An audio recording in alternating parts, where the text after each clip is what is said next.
What could be said of power and morality? Could they coexist? Or does one trait become obscured by the other? And what is morality? Who defines its meaning and upholds the standards?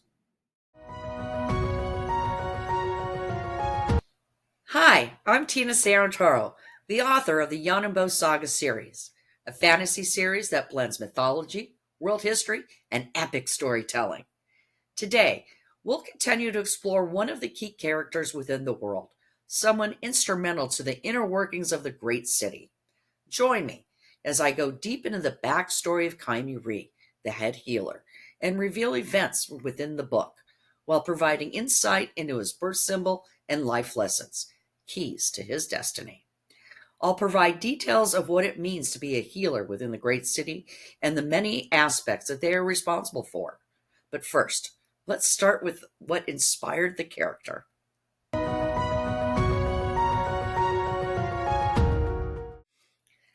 Kaime Re was inspired by Maester Lewin from, yes, you guessed it, A Song of Ice and Fire by George R. R. Martin. What can I say? When I love something, I go all in. What I like about Maester Lewin is his kindness, especially with the young Bran Stark, along with the tutelage he provides, but yet there was a limit to his knowledge, or perhaps a willingness to believe. He also offers key guidance and advice to those he serves. I wanted someone like that for Yonan Bo, a healer and a father figure he could look up to and admire. Someone the entire city can count on.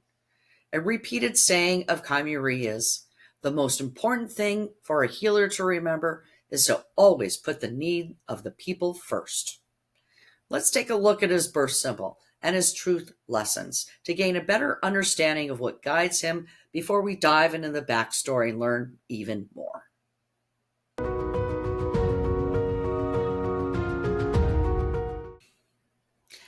Kaime Re's birth symbol is the gathering moon.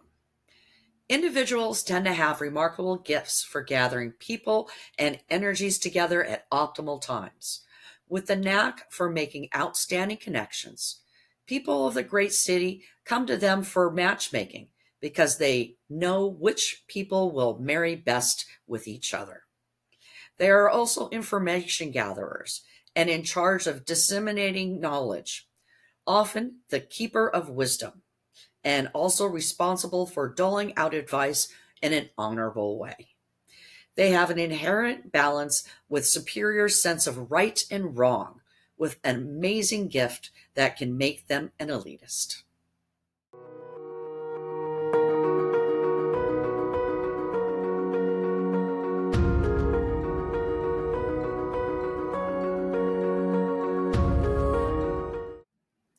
Kaime Re's specific life lessons in order to live life in balance. Truth, moderation, and obedience. Moderation is vital. He must always be wary to be obedient. Life lessons. Be diligent but mindful of placing blame. Failure leads to permanence caused by inaction. Pitfalls. Complacence. He must never succumb.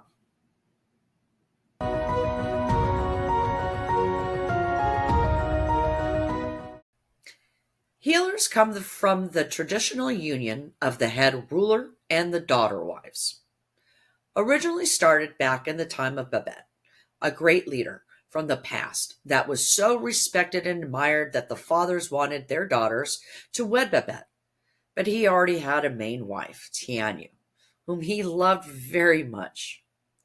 In order to please the people, he instead agreed to a compromise by taking the eldest unwed daughters for one moon turn. During the time of Babette, it was necessary to build back up the population after the wars between the North and the South. Over time, the tradition has altered. Now, if a child is born from the union of the head ruler and a daughter wife, they are given over to the healers to train after a period of 2 years. The healers have an esteemed place and roles of high importance within the community. All healers report to the head healer, who then reports directly to the head ruler on matters. having the ability to heal the population from their knowledge by gathering necessary raw materials such as herbs, roots, and plants used in the preparation of the medicines and ointments. Items are made ready for immediate need to treat all types of illnesses and injuries. They assist in various ceremonies by leading prayers and ensuring the proper customs are adhered to. This includes the 10-day death prayer, the adoption ceremony, and the name day ceremony. Tending to duties of record keeping by maintaining old and daily records. They keep records of recipes, births and deaths, and maintain inventory levels of the herbs and plants used in healing. The older journals can be found inside the healer library. They are also involved in ensuring the proper counts for the food ration supplies and have many other responsibilities, like overseeing the teachers, the field workers, the herders, the food storage workers, and the wall workers.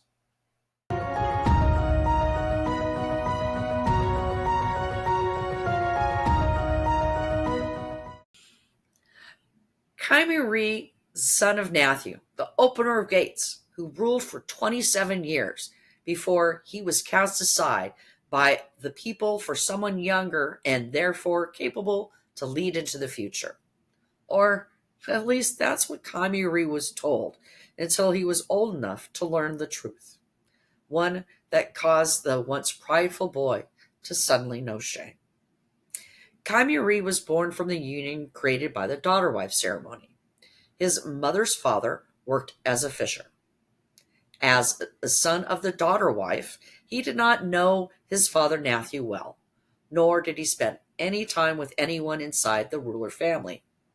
His younger years were dedicated to study with the head healer Ming Yu Hua at the healer apartments.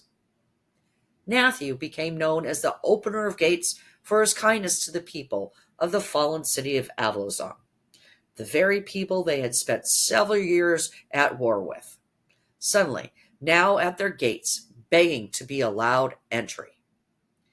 Nathu commanded the gates to be opened. Hundreds of men, women, and children soon occupied the city. The original inhabitants were not pleased by this new overstate of overcrowding. With the aid of his advisors, Nathu soon found a way to fix the problem. He killed all the men and then used a substance to intoxicate the women in order to castrate them and confine them, now used to service the guards. These actions led to the births of many new subjects who were either made to work in the mines, if a boy, or work with the other women, now known as the Hori, once of age. Later on, Nathu found ways to use these women, little girls, and even the young boys before they were too old, and in any way he pleased. Indiscretions very much unbecoming a head ruler. These very acts caused a rebellion led by Belu. He was kind, allowing Nathu to step aside without punishment, allowing him to live in solitude until his death. But before that happened, Nathu had several children, some from his main wife, but even more from the daughter-wife ceremonies.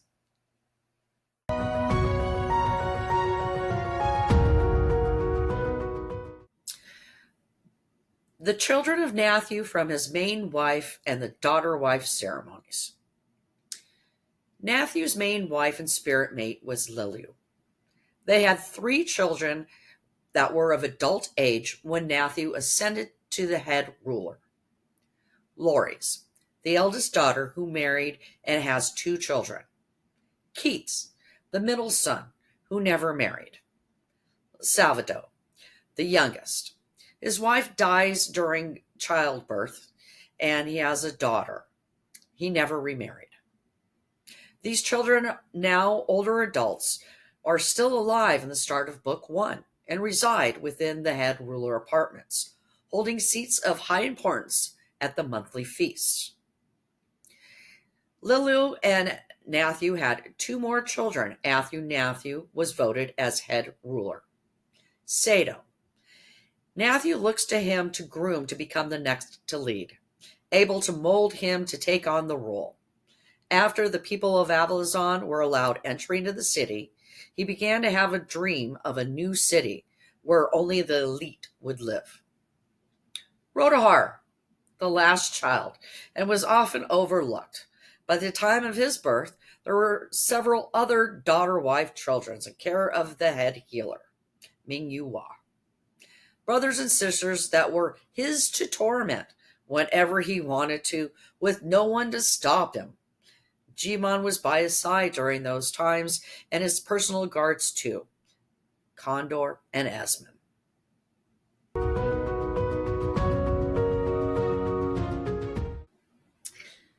The children of the daughter wives of Nathu. The first is Kaime Re, trained by Mingyuwa to become the next head healer after him. The next four were found guilty of the betrayal of Bello and were executed for their plot in the murder. Gull Clo, Vel Stor, Delu Sta, and Selu Crow. The sixth is a daughter, Parasteel, very close with her sister Selu Crow. Now she's in charge of training the guards. A daughter, Rosella High, is the seventh child. She's in charge of the inventory levels of the food supply for the great city. The eighth son, Sugar Sorot, responsible for sky watching, naming the days, and keeper of ceremonies. The ninth is another son, Venermo Mia. One of his key responsibilities is maintaining their inventory levels of the ingredients needed for medicine. He'll go out on harvesting missions. 10th, a son, Bajiko, holds the power to hand out daily orders to the builders and wall workers in constant repair of the crumbling walls. The 11th is a daughter, Emil Ga. She works closely with the teachers and handles the recommendation of job placements. The 12th, another daughter, Katu Heat, is stationed at Site Elfu, assisting in the care of the herds and other animals at the site. 13th, a son, Stride Far, is stationed at Site Elfu, providing guidance to the hunters and herders. Kaime Re considers Venomia his right hand and Emil Ga his left hand, each possessing essential skills, and are the two remaining siblings he trusts the most. Then there are several other children from Nathu's interactions with the Horyu, especially Galazon, the first head Horyu. Her daughter, Aspanyu, now leads the Horyu, but there are several more hidden within the group of miners and Horyu.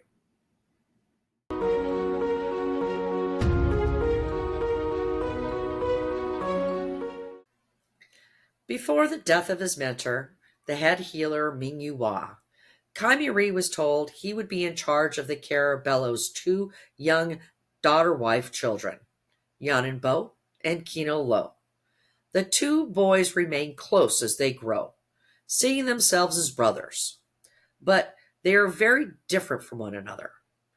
Kino Lo is quick to anger, as he is shamed and shunned by the people for the actions of his mother that led to the death of Bello, whereas Yonan Bo is quiet and shy. Kino Lo, though younger, watches out for Yonan Bo, who is an excellent student, and tries to help Kino Lo with his studies. Kaime Re has been grooming Yonan Bo to take his place, just as Mingyuwa did with him. During this time, Kaime Re becomes very respected by the people for his honesty and helpful guidance, proving himself worthy of the title of head healer.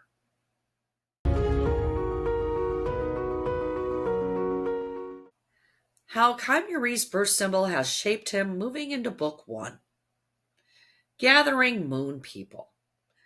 Kaime Re, as the head healer, is constantly managing the affairs of the healer community, and, by extension, impacting the wider great city. He faces numerous difficult situations, and his decisions often seem aimed at the greater good.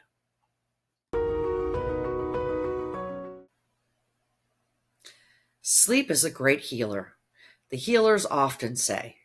But for Kaime Re, the head healer, sleepless nights are often filled with the weight of the city on the brink of danger that lurks just outside the door. The head healer, a figure of wisdom and authority, a man whose knowledge could save the great city. But when the commands from the head ruler crosses a forbidden line, Kaime Re becomes caught between a rock and a hard place of power and morality, forced to make a dangerous choice. What would happen if the head healer was suddenly taken and hidden away in the shadows, a prisoner in his own home, needing to be saved? Book 1 sees Kaime Re go from respected head healer managing the daily affairs of the great city to being horrified by his brother's actions, forced to comply with a forbidden request, imprisoned, then rescued and hidden, ultimately playing a key role in the transition of power. His birth symbol becomes a critical component, determining how the events unfold around him. His interactions with his students, senior healers, and even those outside the healer ranks like Walplu demonstrate his role in bringing people together and seeking their cooperation. For instance, the plan to free him from confinement involves the coordinated efforts of Jimon, Talbot, Nazareth, Walplu, and Venomomia, showcasing his ability to inspire and organize people even while deep in hiding. At the end of Book 1, the reader will see that Kaime Re has learned his truth lesson of moderation and obedience. However, he still needs to learn his life lesson to be diligent but mindful of placing blame. Failure leads to permanence caused by inaction. He must avoid this pitfall of complacency.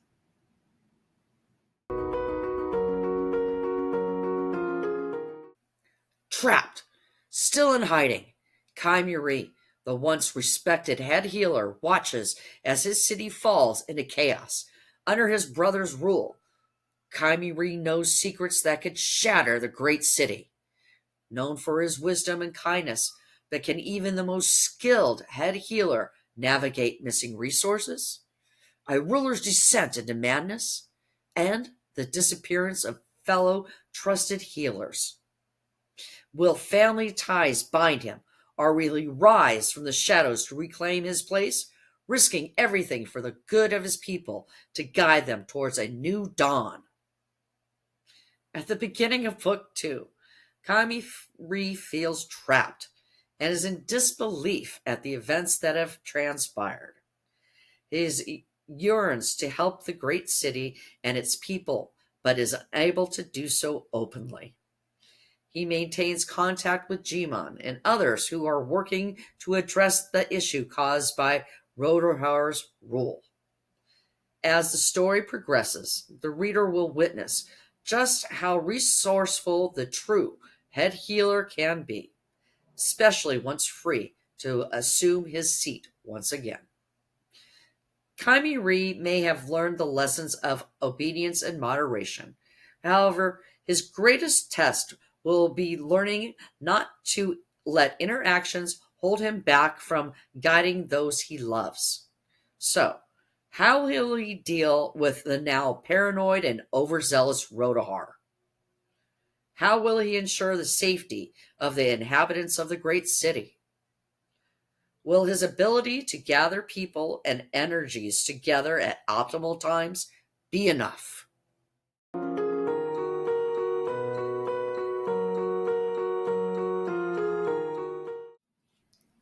The third book follows Yonan Bo's storyline as he goes deep within a vision dream. However, Kaime Re plays a vital role in the prologue, where the reader witnesses the interactions between mentor and student. Kaime Re's affection for Yonan Bo can be deeply felt, as his concern for Yonan Bo's welfare is highlighted during a late-night conversation, which leads to a reading of the ancient telling stones, one that works out in Yonan Bo's favor. Kaime Re's theatrical reoccurring words of wisdom during Yonan Bo's visions solidifies the bond the two share, while highlighting the importance Yonan Bo feels to return for continued education from his master. But what will happen to Yonan Bo when the guidance is lost forever?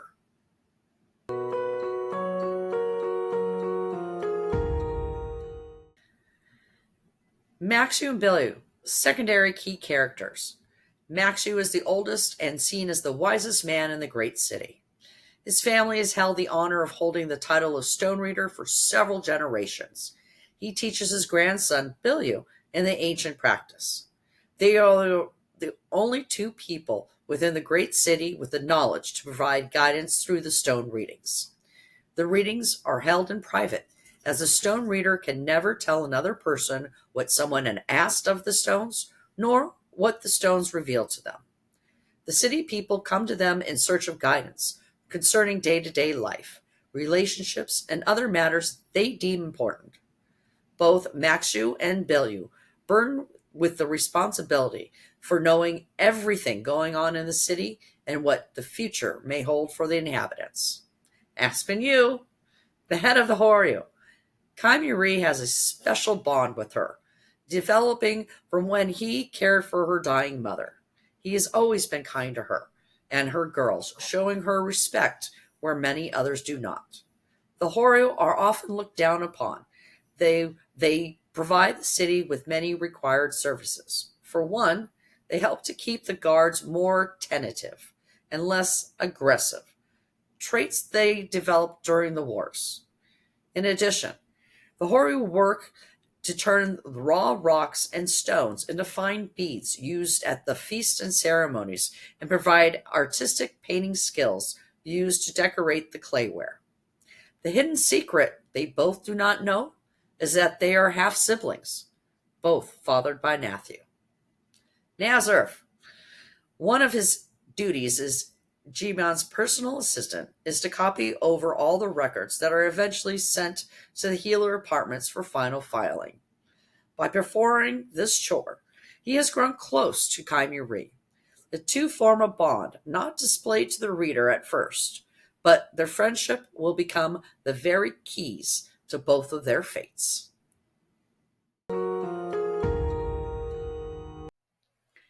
Next time, we'll spend some time getting to know Walpu, the wall worker, from a line several generations long of wall workers and builders.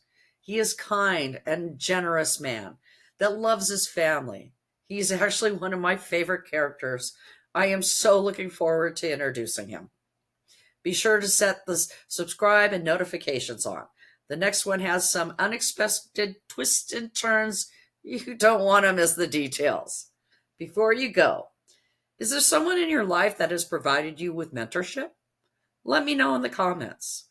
What life lesson did you gain from the interaction? One more quick note.